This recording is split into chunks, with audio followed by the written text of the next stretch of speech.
Welcome my dear friend. In this updated guide, you will learn how to hide your Facebook Messenger chat quickly and keep your conversation more private. Whether you are organizing your inbox or protecting personal messages, I will walk you through each step in a simple, easy to follow way. Let's get started and make your Messenger work better for you. First thing first, open the Messenger app on your phone. Once you are in the chat menu, find the conversation or person if you want to hide them. For example, I am hide the fuzzy option, so long press it. After the pop-up menu, here you can see various options, but look for the archive option, tap on it and automatically hide the conversation, and that's it. If you decide to think another way to hide any conversation, don't panic. You can follow this method.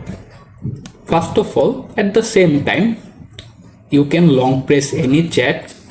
After that, you can see various pop-up options. Scroll down a little further, find the restricted option, tap on it and automatically hide the conversation on your main chat inbox.